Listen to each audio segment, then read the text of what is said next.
I won $8 million overnight. The first thing I did was rush to the hospital to pay for my son's surgery and treatment. That was when my phone rang. Ian, a coworker from the company, called. Something urgent came up. You need to get back here right this instant. My wife, Mara, took the bank card from my hand and said with a gentle and understanding voice, you can give me the PIN. I'll take care of our son's hospital bills. Go. Work is important. Don't worry about us. In my previous life, I didn't hesitate one bit. I trusted her completely and hurried back to the office. My son never made it into surgery. Instead, the police came for me. It turned out that Mara and Ian had conspired together to frame me, pinning the crime of embezzling company funds on me, the very money Ian had stolen. With no money for treatment, my son died in the hospital. My parents, shattered by grief, suffered fatal heart attacks one after the other, and I, rotting in prison, ended my life in despair. After my death, my soul drifted to the holiday villas of Moldevs, where Mara was on vacation. I heard her laughing as she spoke to Ian. That idiot won a fortune and wasted it on that useless sick kid. He dragged me into a miserable life. Laughing even harder, she added, now their whole family is dead, and we get to enjoy wealth for the rest of our lives. Consider it compensation from that idiot. Haha. Then I opened my eyes. I was back in the hospital corridor. At the exact moment, my wife reached out and took the bank card from me. This time, I still told her the PIN. Honey, let me handle the medical bills. Go. Work is important. Don't worry about us. My wife, Mara Miller,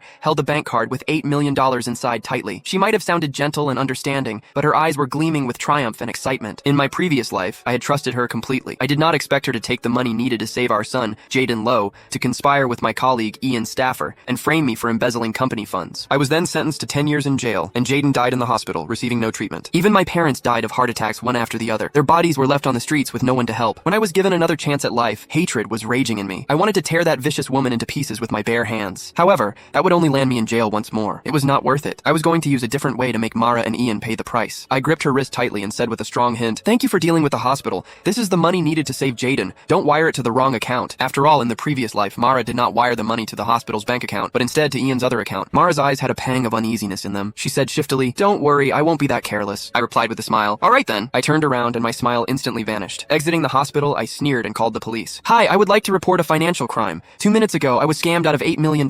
Please help me find the people who took my money. What? $8 million? The police officer became serious and immediately opened a case when they heard the amount of money. They added, since the money has just been transferred, you're lucky you called the police in time. We'll surely help you get your money back. If you have any clues, please come to us again. I said anxiously, all right, thank you. That money is needed for my son's surgery. Please help me. After hanging up, I smiled. I was not worried that they would not be able to get to the bottom of it because the money would soon be returned to my account. That was what Mara and Ian did to frame me in the previous life. However, in my new life, I was going to let them have a taste of their own medicine. My phone buzzed violently in my pocket. It was Ian. I deliberately did not answer. I did not need to. I knew it was Ian trying to get me to rush back to the office, waiting for me to step into the trap. I sniggered. I hailed a taxi, but instead of heading to the office, I headed to the lottery center. Hello, I'm the one who won $8 million this morning. I need an official notarized certificate confirming my identity as the winner right now. In my previous life, I was so desperate to pay for my son's surgery that I had skipped the notarization completely. That mistake cost me everything. After I was framed, I thought about Click the link in my bio to get the full story for free.